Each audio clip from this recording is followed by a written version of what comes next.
Welcome everyone. Lecture 8. Hopefully this will be a somehow simpler class to follow than last class that was sort of heavily theoretical. What we are going to do today is really, after 2 or 3 slides of recap of what we have seen in the past lecture, we'll go into really sort of practical application of density functional theory. We'll first discuss how you set up calculations, that is, what are the parameters and what are the objects that you manipulate when you do an electronic structure calculation. And then we start seeing a number of examples to give you the feeling for the properties that we can calculate using density functional theory, for the accuracy and for the pitfalls you need to be careful with. And in the next class on Thursday, we'll finish up with more case studies. So let me actually spend 3 slides to recap what we have seen in the last lecture. Starting somehow from this, that I would say is the most fundamental one, and it's really rewriting quantum mechanics. So this is really the Schrödinger equation from the 60s, density functional theory, and this is what it says, that we don't really need to solve a many-body differential equation to find the ground state charge density and the ground state energy and the ground state properties for a system. But we can actually solve it using a variational principle on the charge density. And the functional that has to be minimized is written here. That is, for any given charge density n prime, we have, at least in principle, a well-defined functional, and we need to change to vary the charge density n prime, and the minimum value that this functional will take is actually the ground state energy. Somehow, sort of the weakness of all of this is that everything is well defined in principle, but it doesn't work in practice. To remind you sort of what were the sort of conceptual step, what Hohenberg and Kohn proved from their first theorem is that given any charge density n prime, more or less any charge density n prime, an external potential V prime is well defined, for which that charge density is going to be the ground state charge density. This was sort of the inverse part of the first Hohenberg and Kohn theorem. And then, at least in principle, the solution to the Schrödinger equation corresponding to V prime is well defined, and we call that psi prime. And so one can construct a functional f that is just the expectation value of psi prime over the many-body kinetic energy operator plus the many-body electron-electron interaction. And so this here is the well-defined, at least in theory, density functional term that is here. And the other term is just the integral of the external potential times the charge density. So everything is well-defined in principle, and so in this, it's a perfect reformulation of the Schrödinger equation. The real problem is that we don't have an exact representation of this universal density functional. And so what Walter Kohn and Lou Sham did was they tried to figure out an approximation to that universal functional. And so in the total energy functional, this was their choice for the approximation. That is, what they said is, well, let's try to figure out what are the most relevant physical terms in this functional, and then we'll sort of sweep under the rug all the many-body complexity of this problem, and we'll call that an exchange correlation functional. That is really where the fine detail of your solutions are. And so what they said, in this universal functional, we can extract terms like the hartree electrostatic energy written here, that is a very simple and well-defined functional of the charge density. The sort of second term was the tricky one, because they wanted to figure out what was a significant contribution to the overall quantum kinetic energy. And as we have seen, there isn't really a good way to extract kinetic energy. That's basically a second derivative of the wave function, a curvature of the wave function, from a charge density. The sort of most remarkable case is that of a plane wave. A plane wave of any wavelength gives you a constant charge density, but gives you very different second derivative, very different kinetic energy. And so what Kohn and Sham did, they introduced a related system of non-interacting electrons that for a given charge density n, they would have the same, that they would have the same ground state energy of our original problem. But because these are non-interacting electrons, one can define exactly what is the quantum kinetic energy of this set of non-interacting electrons. So if you want, this is just a definition, but it turns out to be a definition of the second piece that makes our third piece here very, very small. So by selecting the green and the red term, we were left with an exchange correlation term that, if you want, still contain all the complexity of this problem that, it's well defined in principle, but we don't know how to solve. But for this, then, they applied the same idea of Thomas and Fermi. That is, they said, well, maybe we could try to approximate this exchange correlation term with a local density approximation. That is, we try to construct this energy term by integrating infinitesimal volume by infinitesimal volume, and each infinitesimal volume will contribute to this many-body problem an exchange correlation energy density that is the exchange correlation energy density of the interacting homogeneous electron gas at that density.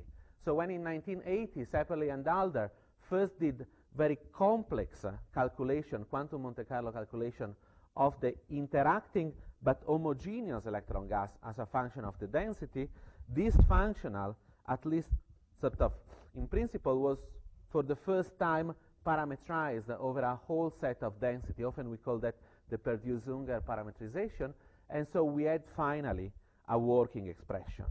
Once we have a working expression, then the problem of finding the ground state becomes our electronic structure computational problem. That is, how to find the minimum of this functional. Note the very significant difference with respect to hartree-fock. In hartree-fock, we had a variational principle, and that led us to an expression for the energy, or for the hartree-fock equation, in which there was a well-defined exchange term, was written sort of somehow complex but well-defined. But because it was basically coming from a variational principle, we had the possibility of making hartree-fock better and better by extending our class of search function from Slater determinant to more flexible classes. We could just take, say, combination of Slater determinant. So hartree-fock, in principle, can be made better and better in a systematic way, and the computational cost that you will pay is horrendous, but it gives you an avenue. Density functional theory doesn't give you an avenue. It sort of, monolithically states that there is going to be, in principle, a well-defined universal functional, and in the Kohn-Sham sort of decomposition, there is going to be, in particular, one single given exchange correlation functional, but it doesn't give us any sort of systematic route to find better and better functional. And that's why sort of for many years there wasn't really much applied work using density functional theory. Sort of in the early 70s, people started studying very simple system like the surface of a metal just sort of represented as a step in a free electron gas solution. And then it's only sort of at the beginning of the 80s when we had sort of, the parametrization of LDA from the calculation of Sepperly and Alder that people could sort of put together an overall working algorithm. And I've shown you in the last class sort of the phase diagram of silicon, the first time that we see somehow that, this theory is going to give us a very accurate practical result and will be able to give us the lattice parameter, the bulk modulus of silicon, just by plotting the energy as a function of the lattice parameter, or it will give us even the phase transition to high pressure phases of silicon.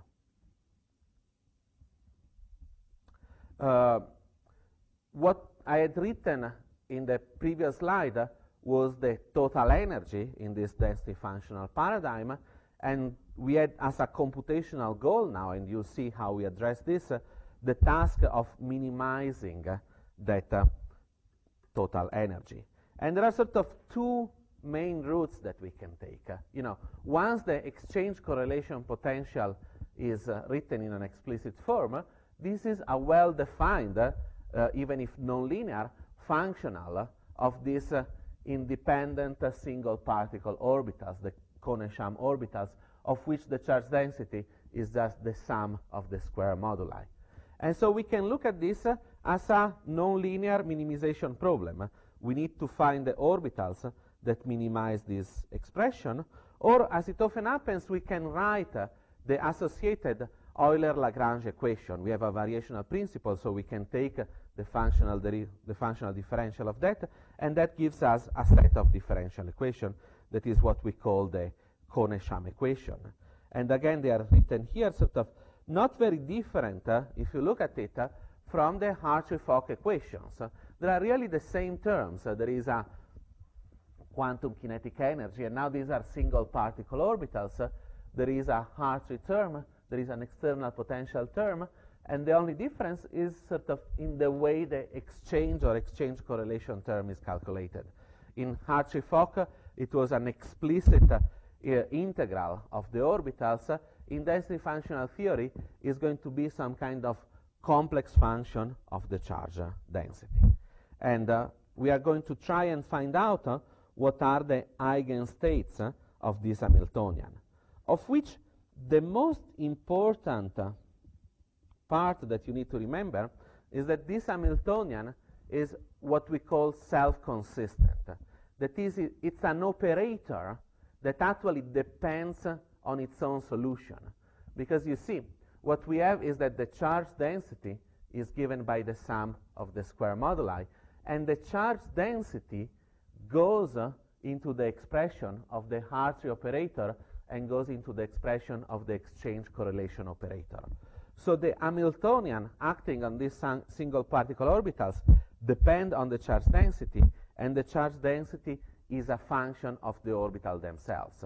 And so the problem has become slightly different from your usual problem. The Schrödinger equation gives you an operator for which you need to find eigenvectors. Here you have an operator for which you find eigenvectors, but then these eigenvectors give you a charge density that put back in here gives you a different operator. And so exactly like in hartree-fock, you have found your ground state solution only once you have become self-consistent. You have an Hamiltonian whose eigenstates give you a charge density that gives you the same Hamiltonian you had calculated the eigenstates for. And so all the computational approaches to solve the density functional problem, as those that solve the hartree-fock problem, are iterative approaches. We can't just find a solution to an Hamiltonian, but we really need to make that problem self-consistent. Okay, so this is where we concluded in last class. And so now sort of, we'll actually go into practical feature of density functional theory. Sort of, starting from reminding you that sort of all the quality of your calculation depend ultimately on the quality of your functional. And for many years, the only functional that was used was really the local density approximation functional. In the late 80s and early 90s, people started to develop what are called generalized gradient approximation. That is, they constructed functionals of the charge density that didn't only depend on the charge density itself, but also on its gradient. Not in the sense of a Taylor expansion, because a Taylor expansion wouldn't actually satisfy a number of symmetry properties that we know that the exact exchange correlation functional would do. And so in this sense, all these new approximations are called generalized gradient approximation. And there is a little menagerie of acronyms and symbols that really are sort of built up upon the names of the few people that have really done a lot of work in this field. And so you'll see a lot of John Perdue in this, represented by a P, or Axel Beck in Canada by a B, or Kieron Burke in Rutgers by another B. So these are some of the most popular functionals. I would say that by now, sort of almost everyone has standardized on PBE as being, the most reasonable and the most accurate advanced approximation beyond local density. And so this is what we'll use. There are sort of classes of more complex functionals. The quantum chemistry community has done a lot of work in looking at hybrid functionals, functional in which a certain percentage of the exchange correlation functional comes from the density functional approximation. It could be LDA, or in most cases it could be something like PBE, and some amount of hartree-fock exchange is mixed in. So they really take Kohn-Sham equation in which the exchange correlation term has both a component that is density functional theory-like and a component that is hartree-fock-like. And some of them, like these two mentioned here, can work very well, especially for molecules. Somehow, again, hartree-fock comes from atoms and molecules, and it tends to work better in that limit. Density functional theory is built on an approximation like the LDA that ultimately comes from the homogeneous electron gas, so tends to work better for solids. And as usual, the most difficult cases in which you have a combination of the two. If you want to study a molecule on a solid surface, then none of these two approaches work really exceedingly well. There is a lot of work in sort of developing more complex functionals that tend to work better than any of these that I've mentioned here. They tend to be exceedingly complex. And so again, there are sort of meta GGA functional. There is a ladder of sort of more complex functional that starts to depend not only on the density and on the gradients, but then maybe on the Laplacian. They might depend on the orbital themselves. So you find terms like exact exchange functional and so on. There is a lot of current work, and there isn't a unique solution. And also they tend to be so much more computationally expensive that at this stage I would say they are still sort of limited to a development effort more than an application effort.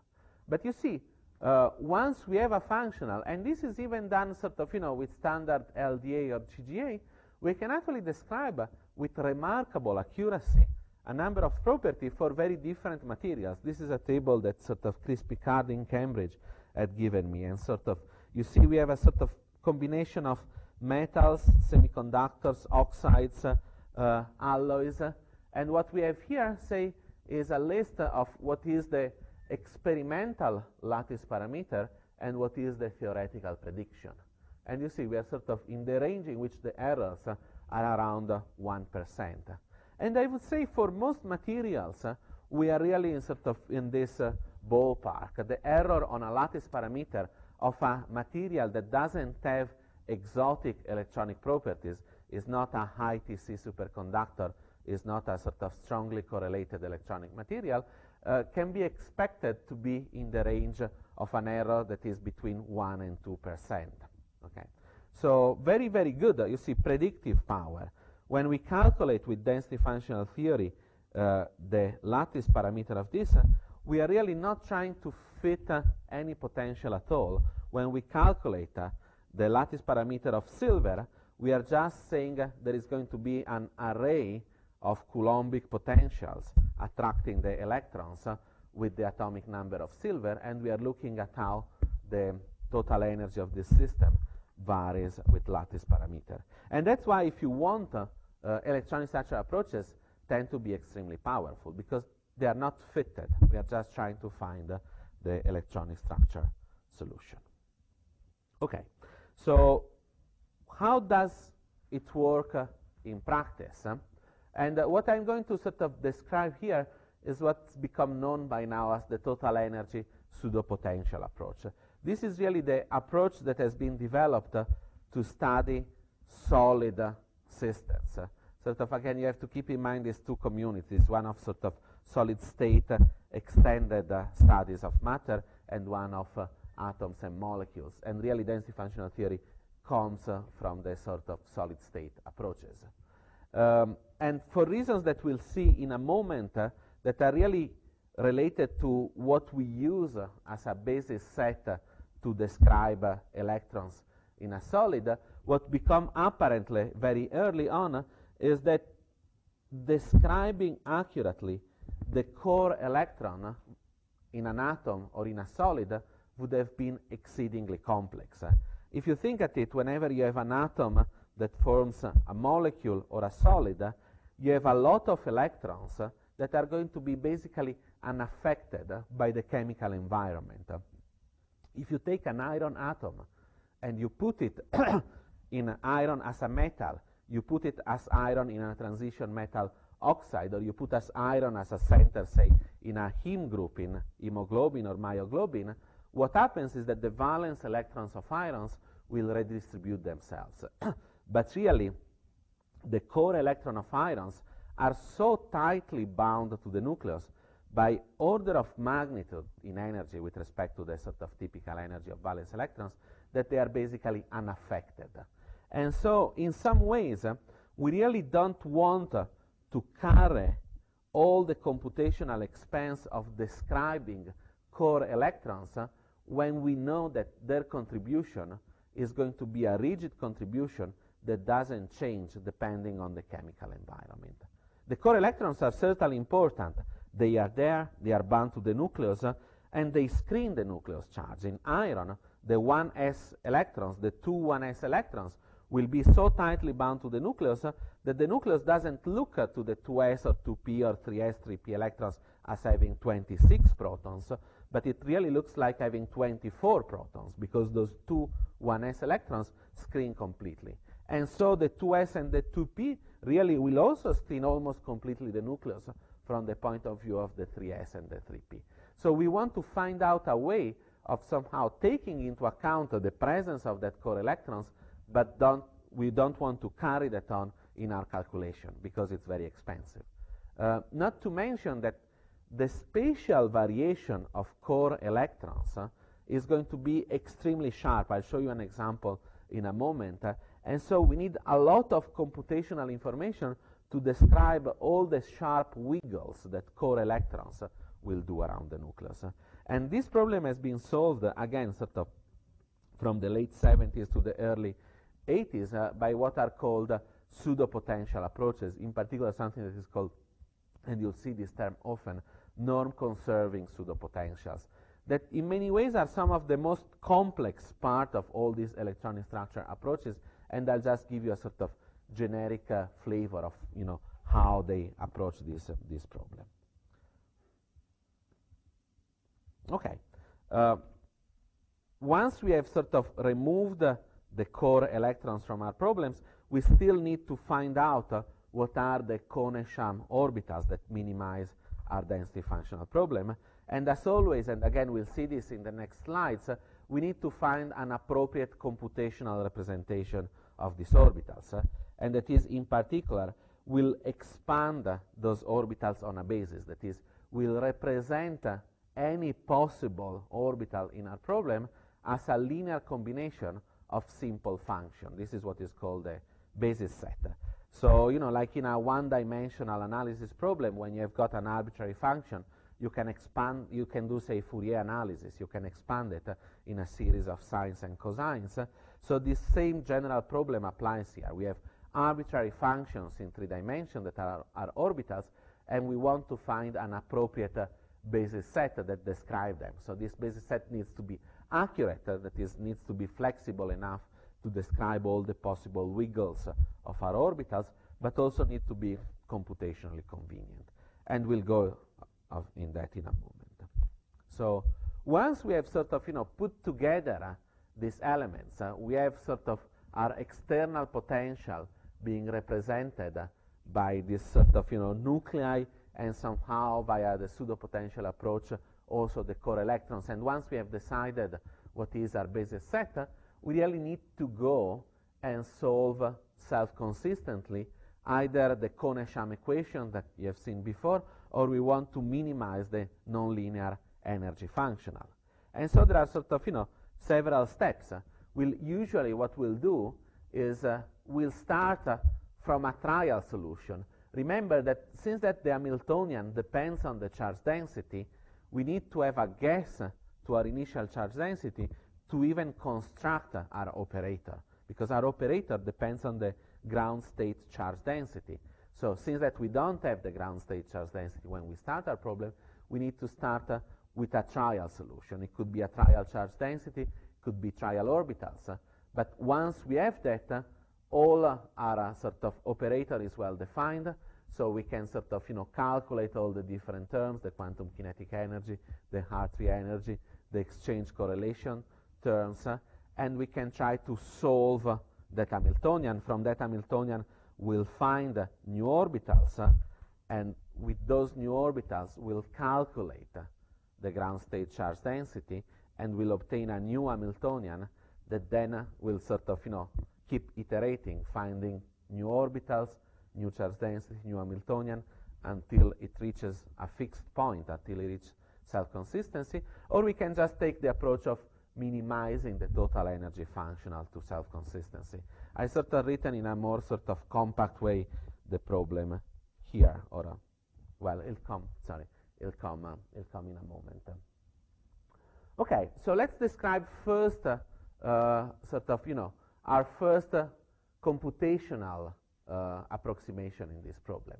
That is the introduction of pseudo potentials. And as I said, sort of what we want to do is we want to get rid of the electrons in the inner shells, in the core of the atoms, because they really don't have any contribution to the valence chemical bonds. They are just there, they're important, they screen the nucleus in a very specific quantum mechanical term, but they really don't sort of change much when the valence coordination changes. We call that actually a frozen core approximation. That is, we take an atom, again, we take an iron atom, we solve the density functional problem for the iron atom. That is, we find density functional orbital for the 1s, 2s, 2p, 3s, 3p, and so on orbitals. For an atom, it's reasonable to do that accurate solution even for the core electrons, because you have spherical symmetry and the problem is still sort of fairly simple. And at this point we say, well, from now on we are not going to describe the full iron atom, but we are going always to deal with a pseudo iron atom in which the nucleus and the 1s, 2s, and 2p electrons have been frozen. And so what really the valence electron needs to see is a pseudo-nucleus that is not given just by the bare Coulombic potential, but by the bare Coulombic potential screened by this 1s and 2s and 2p electron frozen in their atomic configuration. And there is a theorem that we won't dwell into by von Barth and Gellert from the 80s that says that this freezing of the core electrons is actually a very good approximation. It doesn't really matter, it's been verified over and over again, is the last thing we have to worry about. To be precise, the only thing that we have to worry about in density functional theory, apart from making sure that our technical approximations, computational approximation, are all accurate, is the exchange correlation functional. That is truly the only source of error. And so here, if you want, I've represented the idea of a pseudo potential. Okay, this would have been the standard solution for an atom. Actually, here I've chosen something simpler than iron. I've chosen aluminum. And so, we would have had a Kohn-Sham set of equation for aluminum, in which, again, this term here contains the Hartree potential, the exchange correlation potential, and the external potential that would be just the bare nuclear potential. We solve this problem. What we find? Well, we find this hierarchy of states.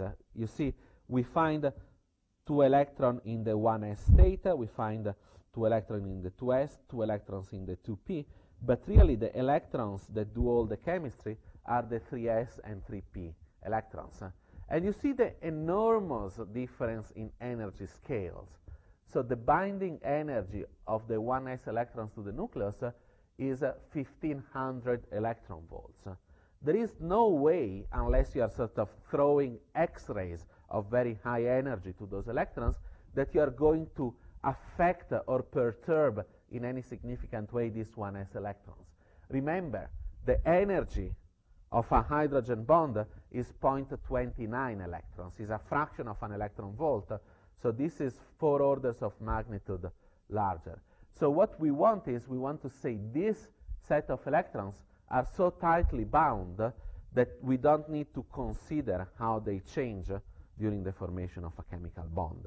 And so what we want to find is a new potential that we call a pseudo potential, such that the eigenstates in the presence of this pseudo potential give us solutions that really reproduce exactly the valence electron solution of the original atom.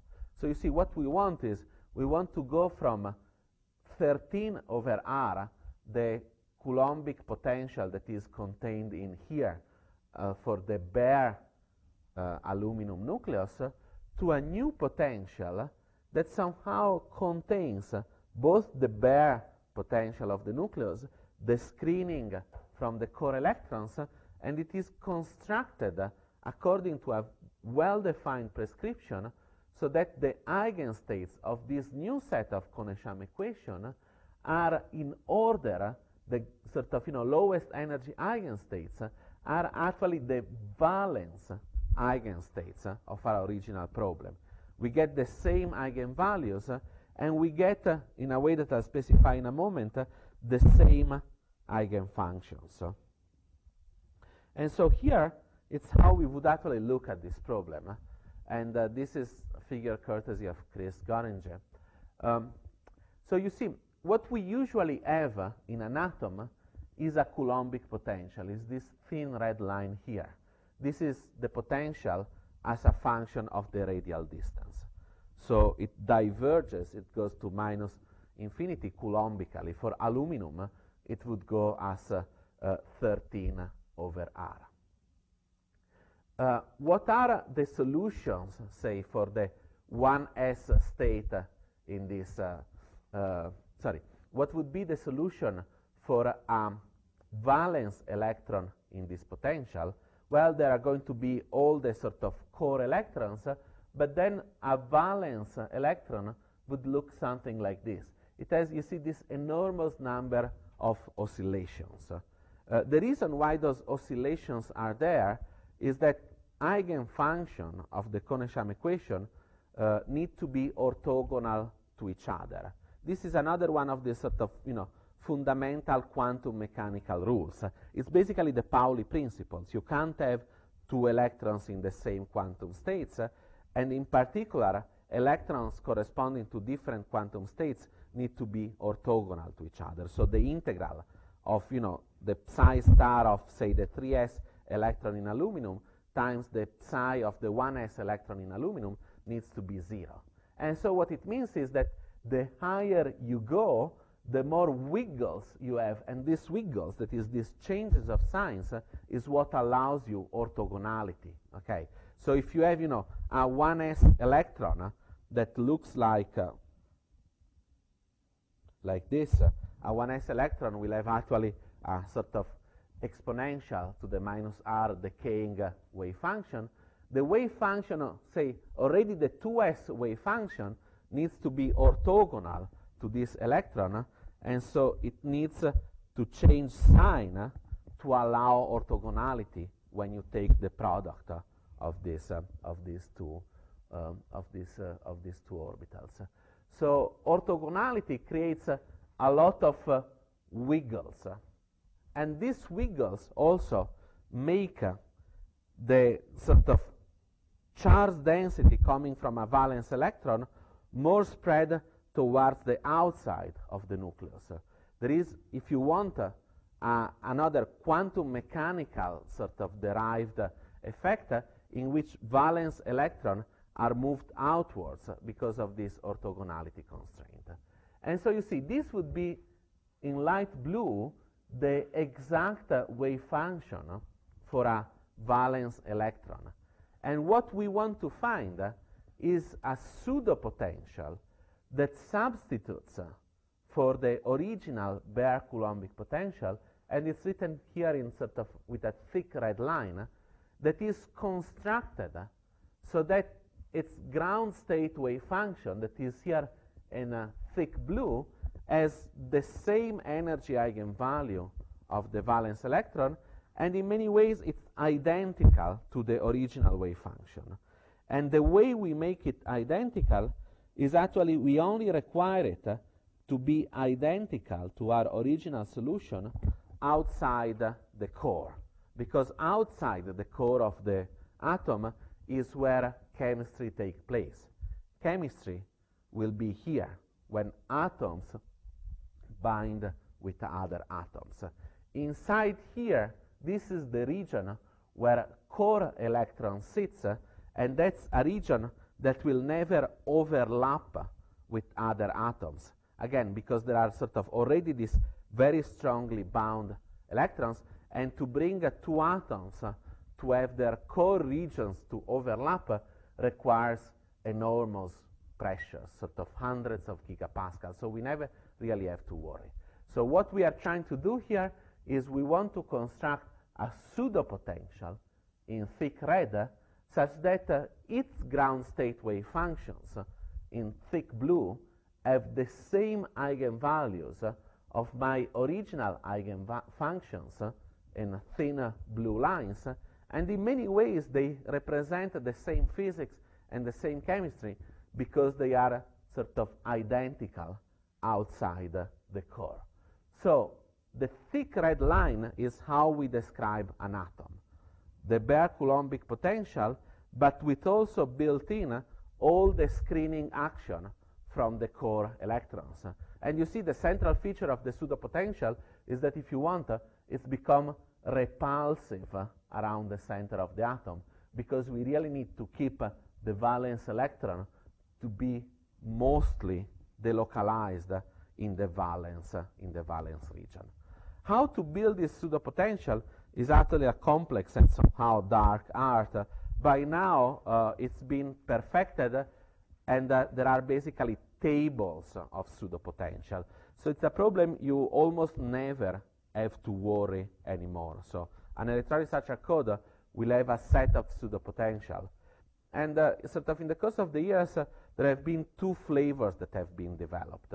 The first one that sort of, was actually sort of, I would say, invented at Bell Labs at the end of the 70s by Hamann, Schluter, and Chang, is what are called norm-conserving pseudopotential, of which I'll describe this plot in a moment. There was a sort of improvement of this norm-conserving pseudopotential that are called ultra-soft pseudopotential, developed by David Vanderbilt at Rutgers University, that tend to be much less expensive to use in practical calculation, basically because they are smoother and smoother, and so they can be described with sort of, a smaller basis set, and they tend to be more accurate over a broader range of coordination and energies. But so the general idea of the pseudo potential, sort of, from a different way, sort of in the previous slide I sort of shown you how it looks like, but the generic idea of a pseudo potential is that we want to create something that contains both this nucleus and these core electrons, and that basically will act on the valence electron in the same way as the true problem of core electron explicitly and nucleus. And so what we say is that we want a pseudo potential to scatter an incoming wave, an incoming electron, in the same way as a sort of real set of core electrons and an atom would do that. And in order to do that very accurately for this pseudo potential, what we need to do is actually to have the pseudo potential not just be a single local form, as in the previous slide. I had shown you the sort of red thick line that was just, a unique form of the potential as a function of R, but we actually want our pseudo potential to be different depending on the angular momentum component of the electron coming. So if you have a valence electron and you have a valence wave function, you can actually say that that valence wave function will have 20% angular symmetry of the S-type, 30% of the P-type, 30% of the D-type, and so on and so forth. And what you do is you act differently on the S component of the wave function, on the P component of the wave function, on the D component, and so on and so forth. And so this would be the sort of, the different radial parts of the pseudo potential depending on which components they act. They all have this overall 1 over r or z over r asymptotic trend, but as we get more close to the nucleus, they start differing. You see, from the core region inwards, they are all different, and in particular, they are sort of all, or at least in part, repulsive to, again, sort of represent this frozen set of electrons. And, this is how the corresponding wave functions would look like. And I've made, again, this is for an indium atom, a comparison between, say, the p all-electron wave function and the pseudo wave function. And you see they are identical in the valence region, but in the core region, the true all-electron valence wave function has a lot of oscillation, while the pseudo wave function is much smoother. And this smoothness means that we can describe this pseudo wave function in sines and cosines with a much smaller set of waves at different wavelengths than we would have to do if we had the need to describe all this high frequency oscillation. So at the end, pseudo potential are just there to sort of give us a chance to avoid describing all this high frequency oscillation of the true valence wave function, and also to give us the possibility of avoiding the explicit description of the core electrons that really don't change their shape in going from the atom to the solid. Okay, so now with this, we have an exchange correlation functional. We have this new approximation to the external potential given by a sort of array of pseudo potential centered on each nucleus. And so we are back to this sort of self-consistent problem of having to solve these Kohn-Sham differential equations. And again, the way we want to attack this problem on a computer is by making this problem into a numerical matrix algebra problem. And the way we go about this is by choosing a basis set and expanding our orbitals in a basis. That is, we say by saying that any sort of generic wave function can be thought as a linear combination of a set of simple function for which we can do analytical operation. That is, we are able, say, to calculate the matrix element, say, of the kinetic energy between this simple function, or we are able to calculate analytically the second derivative of this basis function. Well, by making this ansatz, by saying that a generic wave function is a linear combination of this, our problem transforms from a differential analysis problem to a problem of finding these coefficients. And again, sort of the basis set that we'll choose in all sort of our practical computational lab will really be a basis set of sine and cosines, or what we call plane waves, that is especially adapted and especially useful for the case of solids. And I've given you an example here. Suppose that what we want to describe is a Gaussian charge density, okay, sort of something that is a little bit similar to the charge density in an atom. Well, this localized charge density can be actually expressed fairly accurately as a linear combination of very few sines or cosines with different wavelengths. You see, I go from sort of this wavelength to smaller and smaller wavelength, and if I choose my coefficients such that I have constructive interference here in the center and destructive interference outside, I actually get, just by summing 9 terms here, something that basically describes perfectly my charge density. So this will be our general sort of approach to the problem. we choose a basis set, that is, we choose a set of elementary functions that are particularly suited to describe our problem, and for which we can do all the analysis that we want. That is, we are able to calculate second derivatives, we are able to calculate matrix elements analytically, and then our computational problem becomes really just a problem of finding the coefficients. Okay, and this is one of those approximations for which you need to test the accuracy. That is, if you use a very small basis set, if you use only 10 plane waves with different wavelengths, your calculation will be very inexpensive because you have only 10 coefficients to work with, but it probably won't be very accurate. If you use 1 million plane waves, your calculation will be extremely accurate, but it will be also very expensive. So this is an approximation, but an approximation, and this is fundamental, for which you can control the accuracy. That is, you just need to make sure that your basis set is good enough. And that is something that you can always check and test. You can't test, apart from comparison with experiment, if your exchange correlation functional is good enough. That's why we put so much importance, and you should never forget that really all the accuracy or all the errors that ultimately come in your calculation come from the exchange correlation functional. All the other computational numerical approximation using pseudo potentials, using a finite basis sets, are all approximations that can be tested, and we always assume that a well done electronic structure calculation will have those under control. You are using enough basis sets, you are using accurate pseudo potential, and so on. Okay. As I said, in solids, for reason that you'll see in a moment, really the universal basis of choice is that of plane waves, basically the e to the I complex exponential, and you'll see why.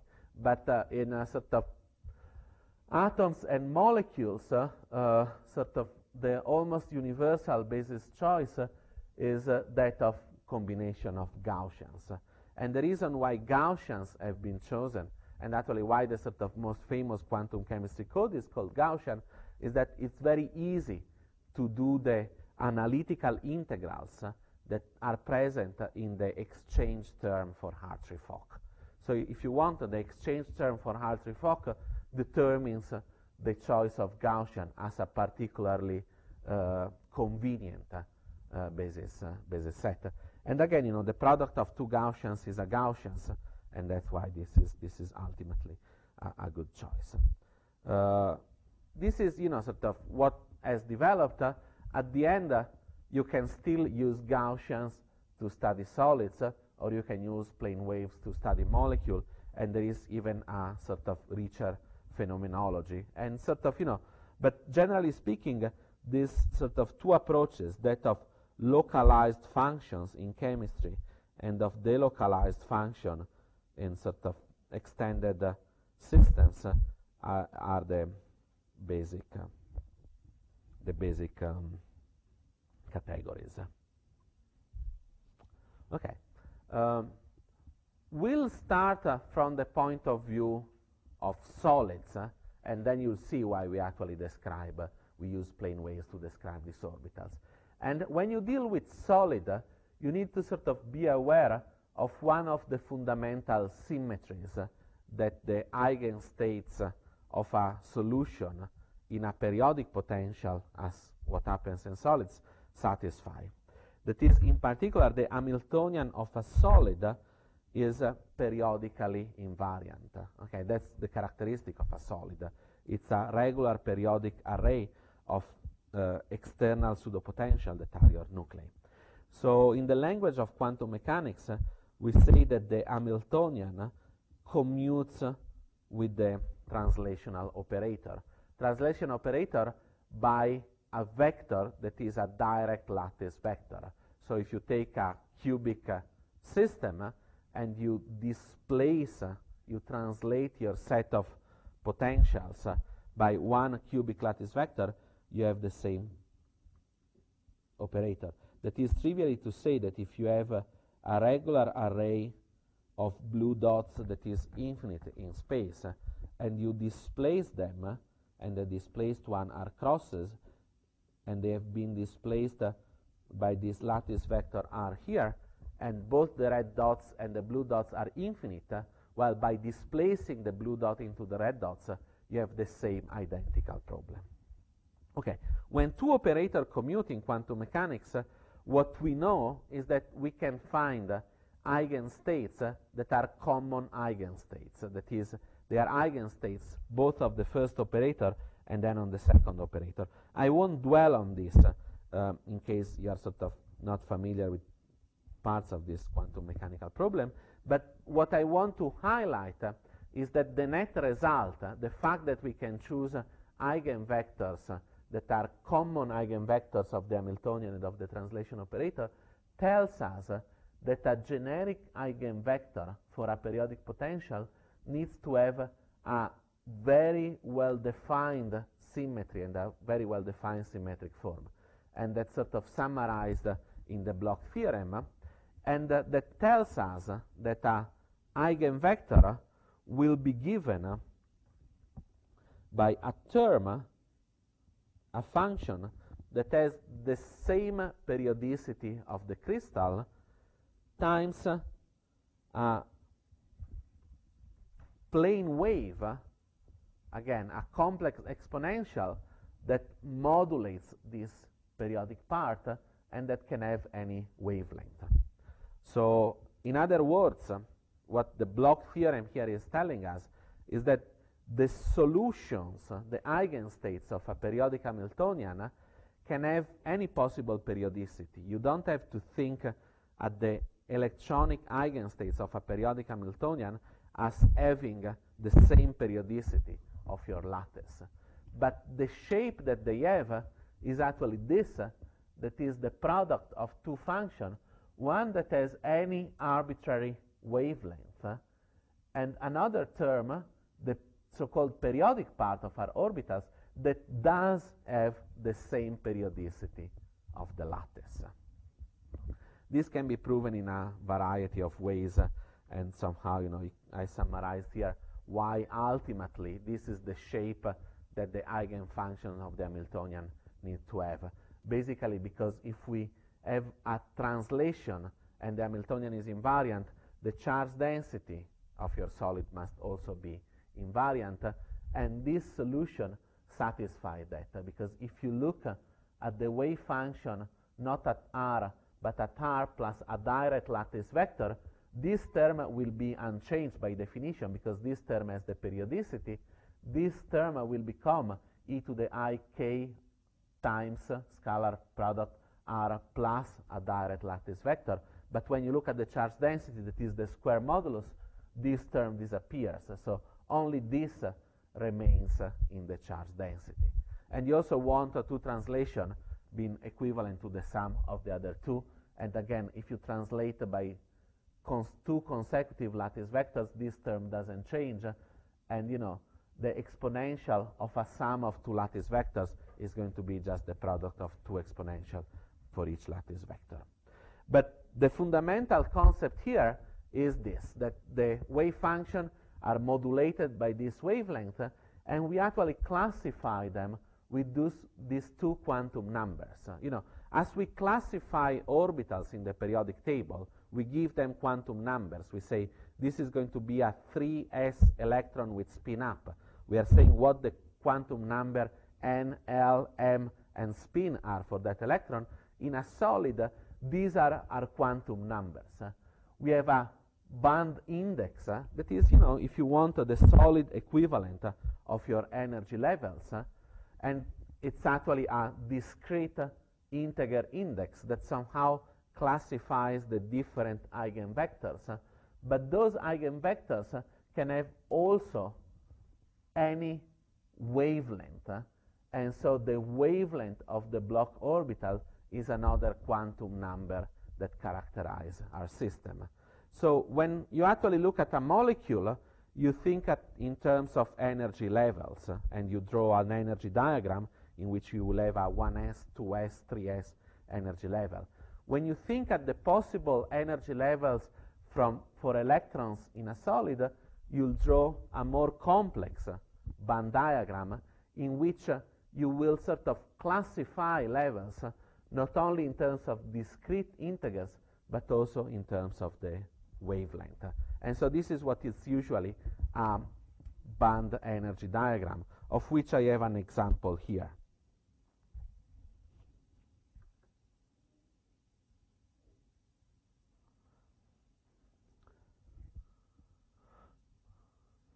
So this would be the solid equivalent of the energy levels. So for a molecule, you would have, a discrete set of energy level. For a solid, you don't have only a sort of set of discrete quantum numbers n, but you have also a continuous set of wavelengths. So you have bands that show you how your energy of that eigenvector changes depending on the wavelength of that eigenvector. And what I've plotted here is actually the band energy diagram for a free electron in an FCC lattice. What I'm saying is that suppose that I'm considering an electron that doesn't feel any potential. What would be its band energy? Well, its band energy is actually going to be a parabola. So it's something that we would represent as this. So the energy as being really proportional to its wavelength.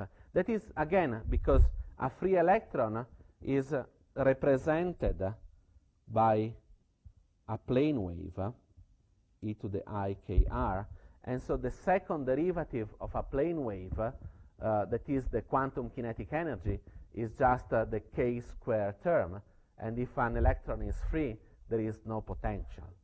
So we can think at the energy as a function of wavelength for a free electron to be perfectly parabolic. But now what we can think for a moment is also how to represent this parabola. In principle, this parabola is a single parabola infinite as a function of wavelength, but we can also for a moment represent that in an FCC or in any arbitrary periodic lattice. So what we could be saying is that suppose that now there is an imaginary geometric structure that is, say, in real space, a Bravais lattice with FCC periodicity, and that in reciprocal space will correspond to a BCC reciprocal lattice. And what I want to do is I want to take this parabola and fold it. Okay, so instead of having a single parabolic branch that extends to infinity, every time I hit in the Brillouin zone in the reciprocal space a boundary, I fold this parabola back. So what I've shown here is really the band energy diagram that is a parabola, supposing for a moment that my electron lives in the geometry of an FCC lattice. And this is just to give you the feeling that sometimes something that looks very complex is just a representation of something very simple in a specific geometry. And now you'll see in a moment what happens if we study the electron in a system that truly has the FCC Bravais lattice in real space, and so it has a BCC Bravais lattice in reciprocal space, and that is silicon. And you see that, the band energy dispersions for electrons in silicon looked actually very, very similar to free electrons. You see now, for a moment, something that you thought it was always extremely complex, like the band diagram for silicon, turns out to be just a parabola, just a free electron, slightly modified. And you can clearly see all the same pieces, but obviously now these electrons, these valence electrons in silicon, feel the periodic potential, and so the overall solution is modified. And for those of you familiar with solids, there is a band gap between valence electrons and conduction electrons, and here we would be at the gamma point. This would be the lowest valence band, and here we would have the heavy and the light whole bands for the top valence bands. But you know what this is telling us is that electrons in a solid really look like free electrons with a little bit of a perturbation that is enough to transform this parabola into something different.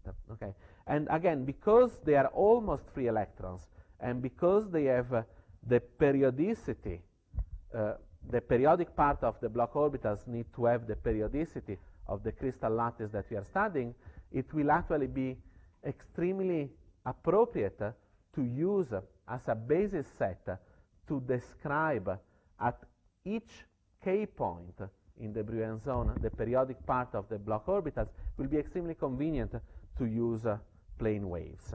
And this is the reason ultimately why I written it here, sort of again reminding some basics of crystallography. I've taken, say, the zinc blend structure, so again an FCC lattice here, where these three here in green would be the primitive lattice vectors of the FCC lattice. So what I'm calling here A1, A2, and A3. And these three lattices, three vector lattices in 1/2, 1/2, 0, 0, 1/2, 1/2, and 1/2, 0, 1/2 really represent my Bravais lattice. By repeating blue atoms at any linear combination of three of these three vectors, I span all the infinite blue sublattice of the cations in a zinc blend, and the zinc blend is just, you know, parent compound of silicon. It's just that the second atom in the unit cell is different, and again, by applying translations that are linear combination of these green vectors, I span all the blue lattice. And silicon would be identical to this, just the red and the blue would be identical. So having defined direct vector lattices, the A1, A2, and A3, what I can define is a set of dual vectors that we call reciprocal lattice vectors, G1, G2, and G3, that are such that the scalar product between G1 and G2 is either 1 or 0, and this is the Kronecker delta times 2 pi. Okay, this is a definition. This is what we know is the definition of the reciprocal lattice vector. But what is very important for us is that these primitive reciprocal lattice vectors are the fundamental descriptor of all the plane waves that I want to use in describing a solid. And the reason for that is that a plane wave written like this, exponential of IGR, where the G here, where this vector is just a linear combination with integer number of my primitive lattice vector. So it's going to be L with L integer, G1 times M, G2 times N, G3. So well defined by the triplet of numbers L, M, N. Well, these plane waves, e to the IGR, for any linear combination of G1, G2, and G3, is a function defined in real space that has a periodicity compatible with the periodicity of my direct lattice. So suppose that we were in one dimension for a moment, and I would have a system that has this periodicity. And remember, the periodic part of the Bloch orbitals will have the same periodicity in real space. So maybe that, you know, the periodic part of that will look something like this, with the same periodicity. Well, then what I want to do is really expand this periodic function as a linear combination with appropriate coefficient of plane waves with different wavelengths but I need to choose these plane waves to all have the same periodicity of the green lattice. So my plane waves will only look like, this, and this will be the sort of, fundamental harmonic if you want, and then another plane wave could have this periodicity, and so on and so forth, going to higher and higher wavelength. But sort of, the compact mathematical representation of this is in here. That is given a direct lattice defined by the three vectors A1, A2, and A3. I can define a reciprocal lattice that is represented by the three vector G1, G2, and G3. And any linear combination with integer numbers of this G1, G2, and G3 will give me a vector G such that the complex exponential e to the I GR is actually a periodicity that is compatible with my direct lattice. That is, the moment I create a direct lattice, there are an infinite number of wavelengths that are not compatible with the periodicity that I've thrown into my system. Those disappear. I don't want to have anything to deal with. What I'm left is with a numerable infinity of plane waves that are all compatible with the direct lattice that I'm choosing from. And you see, now there is a natural way of both choosing plane waves.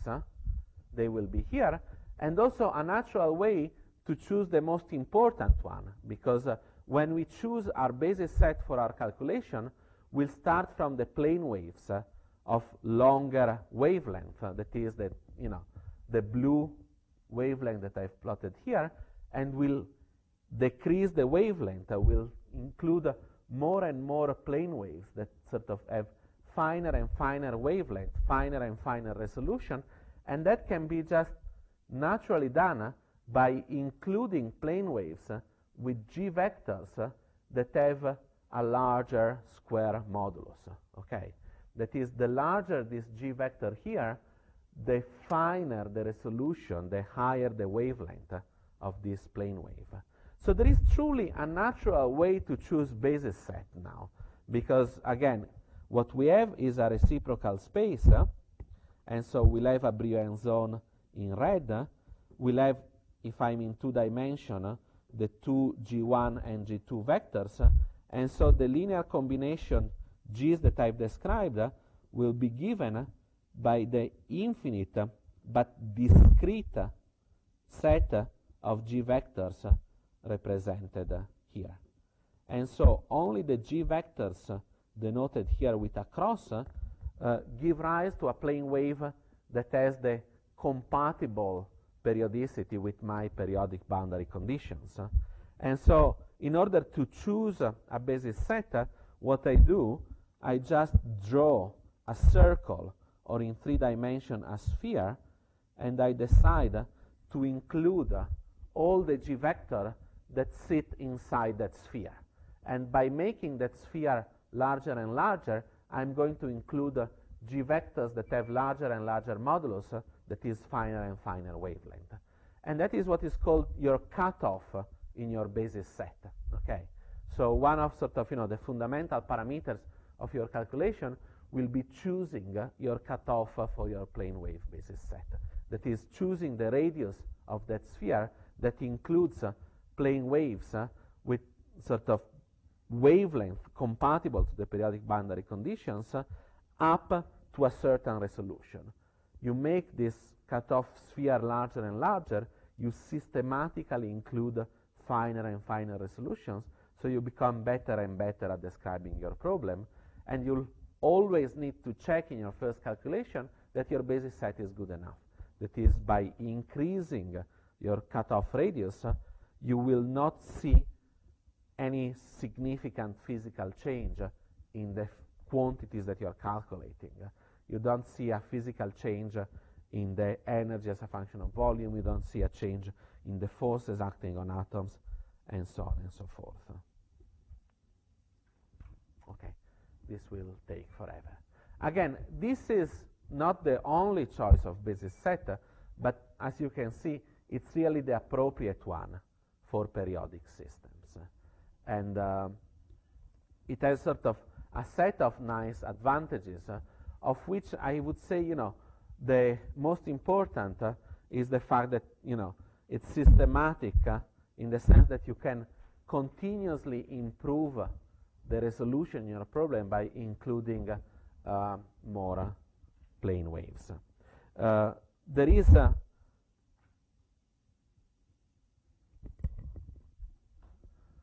a negative side to this, that since that, it doesn't have any information on how valence electron should look like close to a nucleus or close to a core, it requires a very large number of basis elements. So plane wave calculation tend to have a lot of elements in that. There are a number of sort of other important practical consequences.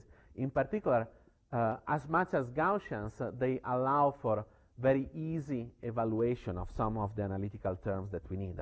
So it's very easy to take the gradient of a plane wave or the Laplacian of a plane wave, because basically, the derivative of a complex exponential, if you have e to the igr, the derivative with respect to r of this is just the function itself times the vector g. This would be the gradient, and the Laplacian, that is the second derivative, is just g squared times the wave function.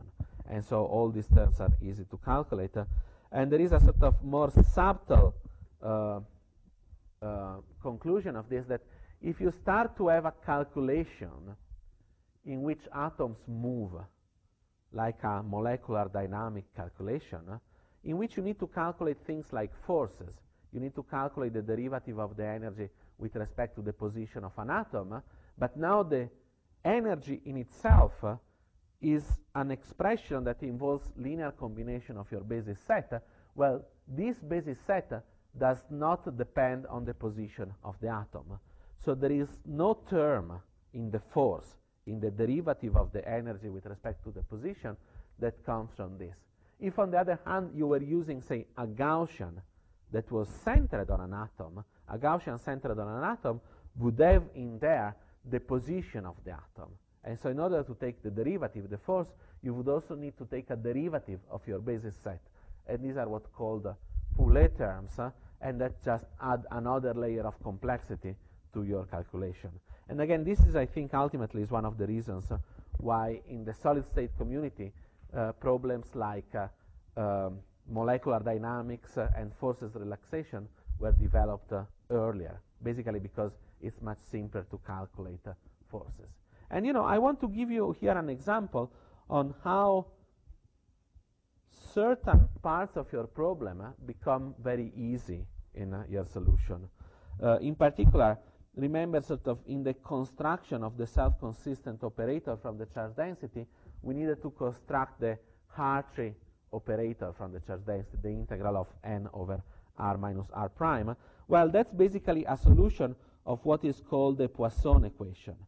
That is, given a charge density, the hartree potential is really coming from the solution of this differential equation. That is, the Laplacian, the second derivative of the hartree potential, is equal to minus, in atomic units, 4 pi, the n electronic charge density, taken as positive here in particular, just to get the signs right.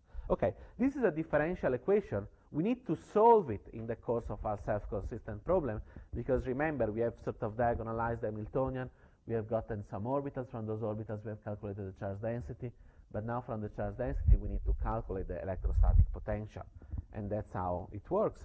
Well, this differential equation is actually trivial to solve if for a moment you think at a plane wave solution. That is, you think that your potential, that is a function of r, is now being written as a linear combination where the coefficients are called v of g of plane waves. Okay? So I'm taking my potential, it's going to have the same periodicity of the reciprocal lattice, and I'm writing it out as a linear combination of plane waves, and I'm doing the same for the charge density here. So the charge density in itself is going to be given by a linear combination with coefficient g of plane waves. Okay, so this is my expansion in plane waves of these real space functions, and then the algebra is trivial, because to take the derivative of this red term here, what I obtain is nothing else than the sum over g. Second derivative will give me a minus g square v hartree of g e to the I g r, and that needs to be equal to, well, minus 4 pi sum over g n of g e to the I g r. So I've done nothing else than inserting the explicit expansion in plane waves of my potential, of my charge density, in the differential equation.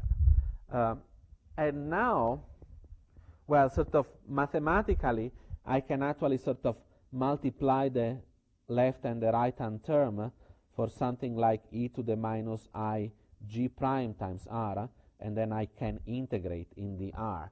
And this is just, the mathematical operation that on an orthonormal basis set, as this is, tells me that in order for this sort of equality to be satisfied, what I really need to have is that each coefficient corresponding to the same g vector on the left-hand side and on the right-hand side is separately equal. So the solution to the Poisson-Boltzmann equation is trivial, because what I need to have is that g square vg is equal to 4 pi n g. That is, each coefficient needs to be identical g by g. So if I have a charge density in real space, I can expand it in plane waves, and these coefficients are nothing else than a Fourier transform. So a computer is very good, given a periodic function in real space, to give me these coefficients. And once I have this coefficient n of g, I will know instantly what are the coefficients of the potential that is the solution of this Poisson equation, because those Vg coefficients are really just my charge density coefficient multiplied by 4 pi and divided by g square. So you see, with plane waves, a lot of the analytical work in our electronic structure problem becomes trivial. And here it's contained one of the trickiest part of electronic structure calculation, and the reason why electronic structure calculation of large system becomes more and more computationally ill-defined and more difficult to do as the size of the system becomes larger.